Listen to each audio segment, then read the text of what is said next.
If you'd like to hear the full episode or any of the scenario archives, be sure to subscribe and click the link in our bio. Also, like and follow the Scenario Radio Show on all of our social media platforms for more real talk with the playlist. Peace. You are listening to the Scenario Radio Show. We're doing the Uptown Records playlist, but right now we also have our special guest co-host, Justin Singleton from Brew N Circles, and he's going to give us a little bit more on the circles. Because vinyl's the thing people are picking up on more. So we have a new segment here that we like to call 5 Fast Facts, and that's what Justin's going to be giving us today on vinyl. So, what do you got, bro? All right, so 5 fast facts, and it's kind of almost like the first one's almost how you consider a book. You'll never judge a record by its cover, and what I mean is that sometimes when you go and digging, which we call going shopping for records and looking for them, sometimes you'll see some of the most raggediest covers in the world. Look like a Wolverine got a hold to it, and a honey badger decided to just go at it.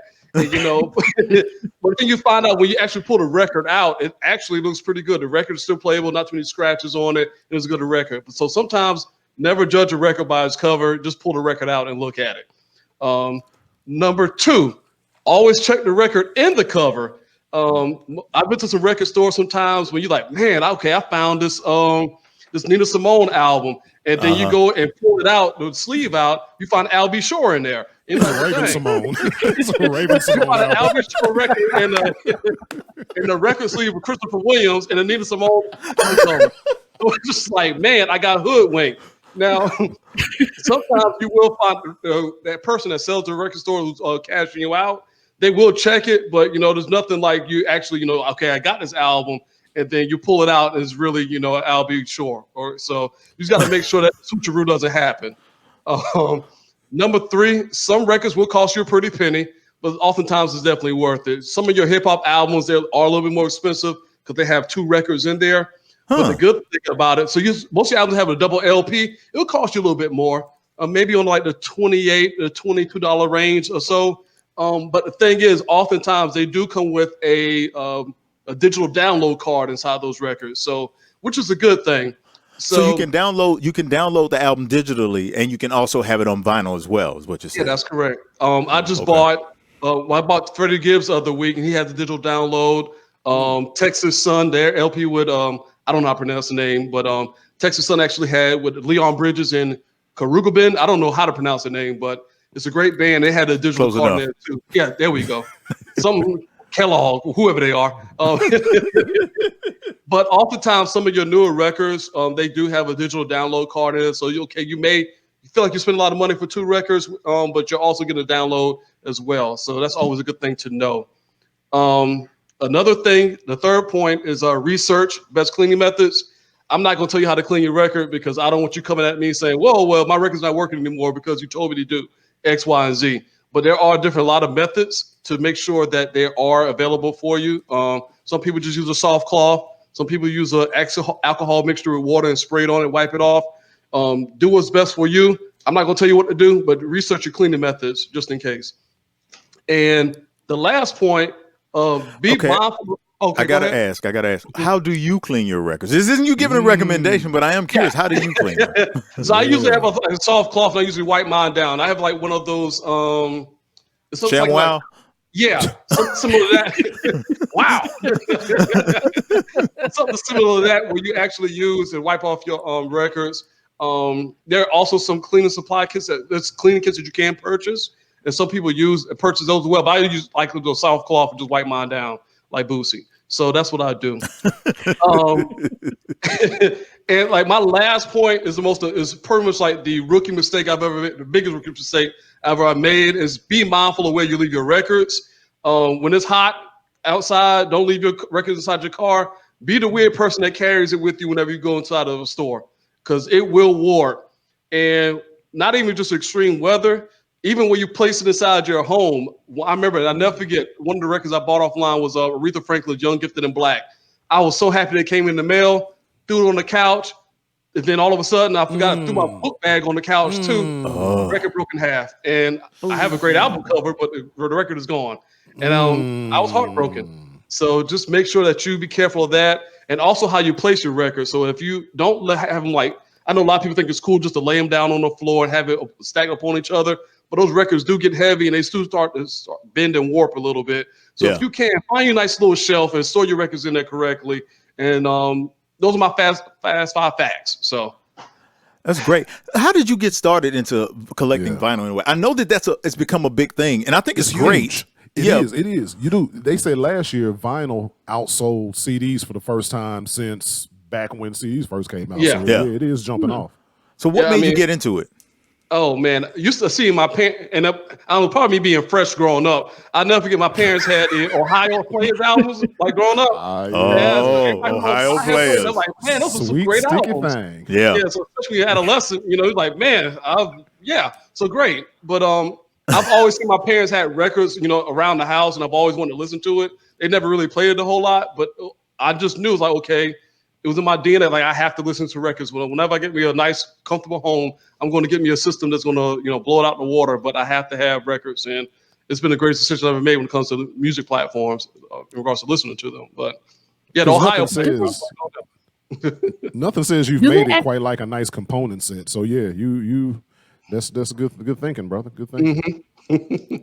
Hey, Justin, does it have a different type of sound than a CD or listening to live music or listening to stream music? Does it have a different type of sound that you enjoy or something like that?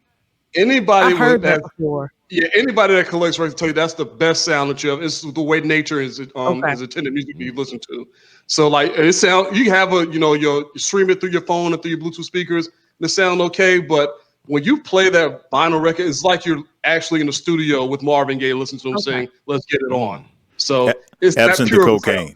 Yeah, well, we don't judge. However you kick it with your vinyl. Could be a line or two in there. Who knows?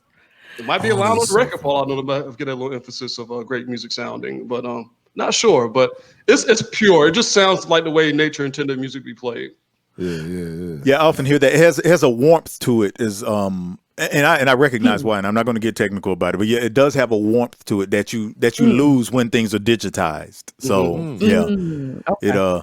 So when you say you had a component, we were talking about a component system. What's your system look like? What's that like? Because I know now things are real. Everything's compact, and nobody has like big wooden speakers anymore and all that, which honestly has a really different sound too. Yeah. But what's your system look like? So I actually have my stereo receiver from my mom had in college. So like this thing is like 30, 40 something years old. My 40 years old. So, and it still works, Yeah. So you'll see a lot of people, sometimes they'll have those old stereo receivers that still work. I mean, nothing's wrong with them at all. They work just fine. So, I mean, this joke has been seen a lot of, George Clinton and, P-Funk parties and stuff like that.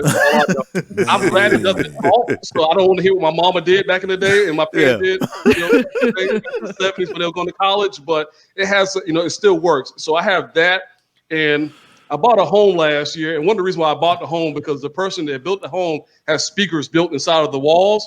So like in my living room and in my bedroom, has speakers in the wall. So like, okay, it made me buy it, but a lot of people have that type of setup. The stereo receiver, you got your little turntable, and then you also have speakers set up. So I don't like the Bluetooth. I feel like it might take away from it. I'm gonna go old school with mine. So I have the old wire connect with the wired, yeah. Man, so you see 45s coming back at all then? Since we're going retro, what do you think 45s are ever going? 45s are still played a lot, especially around your DJ circuit quite often, because people like to mix those songs and make those collaborations with it whenever they do the blends and stuff like that. I have a quite a few selection of 45s, and sometimes you can find some singles that are on those 45s that weren't available on the the full length album. So that's some of the beauty and joy of having those 45s. Yeah. And having a great collection of, I got a bunch of 45s from James Brown because, he was the first rapper known to mankind, as my dad would say. But, some of his stuff just sounds great on the 45. He had those breaks and those beats. So and you can pick the two songs that you want to hear at that time frame with those 45. So I love it. Look at Van's face. This is like porn. Van. This is oh man. He's making me want. He's making me want to do one of two things. I need to get an old school system because I've been thinking about that because I know what it sounds like and why it sounds a certain way. I've been thinking about either getting an old school system, getting a record player, and just doing the whole nine, or hanging out at Justin's house, one of the two. Which either is the least expensive. I'll work that out later. But yeah. Man, all right. So we're going to keep things going here with our Uptown playlist. Right now we have Al B. Sure, also known as Not Christopher Williams, And the champion for the Unibrow brothers. Look at that. You got to look at them side by side, man. the man who made Unibrow love a real thing for so many young D Cubs across the world. Love this brother right here, man. All right, I'll be sure with Night and Day. When we come back, we're going to find out from Justin a couple of different choices as we take him down the crossroads with The Choice Is Yours. Stay tuned.